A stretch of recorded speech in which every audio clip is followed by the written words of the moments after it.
What's up, YouTube? This is Giant Above 3 here. So, the Overwatch team just announced that there's going to be pickable passives or perks going to be implemented in Season 15 for the competitive Overwatch. And they had some streamers show off like the perks and stuff, and we got a screenshot of pickable passives. And I'm going to go over them one by one, and then afterward give my idea of like what I would pick or you could pick. I will say that my credentials are that I'm a hard stuck Plat 1 player, so if you're in GM, my advice not might pertain to you. If you're in Bronze, advice might not pertain to you. I am like middle of the pack, so anyway. Rendering recall. Recalling Jagged Blade from a stuck target refreshes its wound. Now, keep in mind, this is when you throw Gracie and it lands in someone. This is not the indirect hit, and this is not when you melee someone. This is only when you throw it. And if you throw it, after 3 seconds, it automatically recalls. So the two extremes are you throw it and recall it instantly, or you throw it and you wait those 3 seconds and it comes back. And so it extends to 6 seconds because it refreshes at the 3-second mark. So going to here, let's say you were to throw Gracie and then pull them at a specific time slot, and then they were to instantly die from something else. How much healing would you get? So at the instant recall, you get 65.7 healing. That's not different from base, right? At 1 second, we get 90. This is actually the same amount of healing you would get from Carnage. Now, it's not the same damage from Carnage because Carnage does a 105 impact. I believe Jagged Blade only does like 5? Yeah, 5 impact damage. So, but the healing is the same amount. Now, if you hit 2 people with it, that's 112.5, and if you hit 3, it's 105. I'm gonna go over all the other perks before I talk about whether I think this is bad. Nope.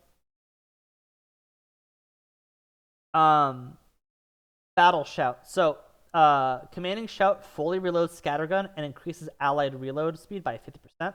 So, doing the math on that. Your normal reload speed is 1.5 seconds. Your default ammo is 8. If you shout at the 0 ammo mark, you get 8 more. So at total, you get 16. Now, your fire rate is 1.33 seconds.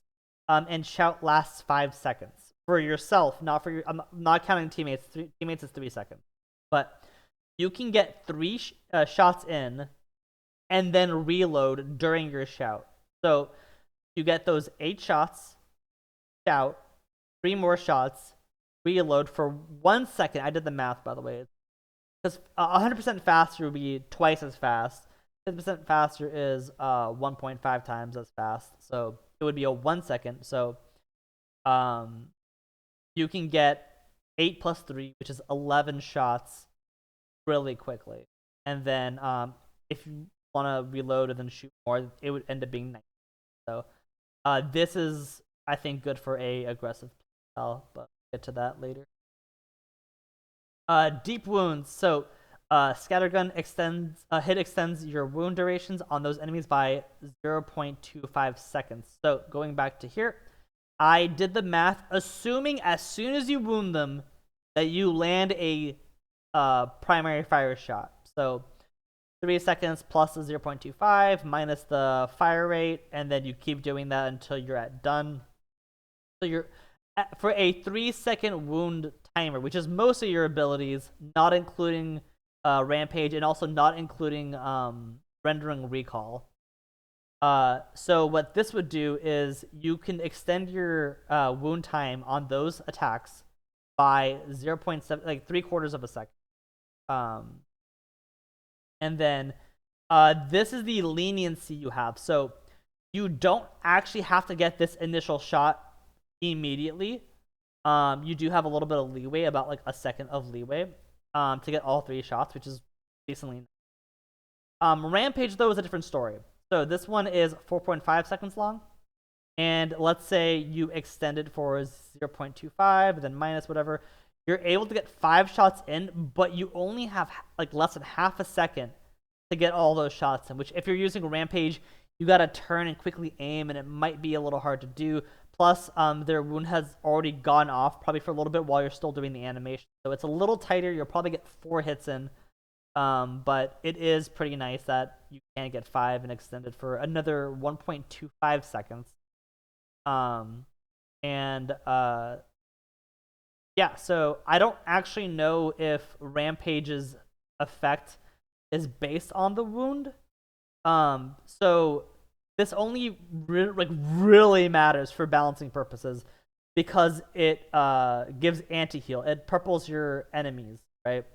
And if they're purpled, then they can't heal, and they're just dead. So I don't know how they're balancing that, whether the purple only lasts for those 4.5 seconds, or whether it lasts the entire time they're wounded. That could be crazy. Savage Satiation. Carnage's impact damage gains 100% lifesteal. So normally Carnage does 105 impact damage and 40 wound.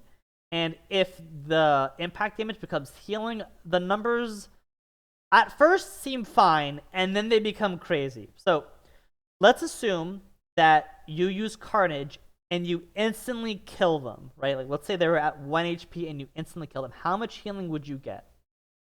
105 plus 90 over 3 seconds, but instantly kill them, would be 195. Hit 2 people, 390, so about 400, right? 3 people, 585. 4 people, 780. 5 people, 975. Now, these numbers might seem big, but what I'm honestly looking at are these numbers over here, the instant healing. How many things in the game can you say will heal you instantly for 105 health? And that's if you hit one person. If you hit all 5, let me just explain this way. Junker Queen has 525 HP. You instantly heal for 525 HP. Now, don't get me wrong. What are the odds that you hit all 5 people? I think this really depends on whether this is going to be implemented in 6v6 where there are 2 tanks. Because with a Zarya ult, this is doable. In solo, in 5v5, I don't think it's possible. I think at best you will hit 3 people, and if you're lucky, 4. 3 people is more like the tank walked in past you, and as everyone's following it, you charge up your thing and swing at 3 of them. But 315 healing is still nothing to scoff at. So let's keep that in mind. Now, of these, if I just go back to this, of these guys, right? What do I recommend? That really depends on your play style. So, if you want to chip at them playing the long game, I actually think that this is more of a playing on defense kind of thing rather than playing on attack. I would probably go Rendering Recall and either Deep Wounds or Savage Satiation. Either one's probably fine. Deep Wounds is probably going to be the more consistent one. Savage Satiation will probably get you a Reddit post. So, the reason why I'm saying this over the Shout is I think that Shout's a little more aggressive to run in with your gun. And if you get some chip damage, they can't go in at half health, can they? I mean, they probably could, but it's not smart. You guys should be ready to prepare before you attack. And if you do enough chip damage to them from far away with a low cooldown, high speed, high velocity projectile like Jagged Blade, right? This one can be pretty good. You put them out of position, you get them. My only issue with this one is that you have to land your knives. And for me, it's not hard to land it on the tank, but it's hard to land it on a squishy. And you want to land it on a squishy because half of their health is 150? That, it's not that much, right? Their health pool is 300, right? Whereas a tank's let's say 600. And I say 600 even though Junkuin's 520, but you get the point. Um, so landing these on the squishies might be a little hard. Sometimes you can catch them like waiting for their team to show up, and you throw a thing, and they're, oh, now we gotta wait even longer or whatever. But I do think that on defense, rendering recall sounds like a good idea. On attack though, I would probably go battle shout. Cause like it helps us like rush in. As we're walking in, we're poking a little bit. Then I shout. Everyone can quickly reload. We're back in there, and we just try to kill everyone quickly. Now as far as the major one for shout, I think I would go with deeper wounds. I'm actually not sure because if you shout, you can possibly get it and carnage people, but I don't recommend running in, shouting, and carnaging until they've lost their cooldowns. If there's like an Ana sleep, if there's like a Life Weaver like about to like pedal platform or whatever, right? You will just whiff your carnage, and you don't want that. So my recommendation for attack is battle shout and D. Now on control maps where you're neither attack nor defense, you're kind of both. I think either battle shout or rendering recall works, but I would be more lenient towards deep wounds for consistency. Savage satiation is cool on like a defensive standpoint. As an offensive standpoint, I'm not sure. I do think that there is uh, a niche, I guess I could say, of pulling someone in to get the extended wound on them into a lifesteal. However, if you're doing that, you're probably gonna hit him and instantly recall, so you're not gonna get much benefit out of this guy, right? So that's why I'm like on offensive stuff. I'm thinking battle shout. But we'll see. I don't know what the numbers are gonna change here or as Junker Queen stats. I don't know what the other perks are. This is just an isolated kind of environment, kind of brainstorming stuff. If you're in 6v6, I definitely see Savage Satiation being funny as hell.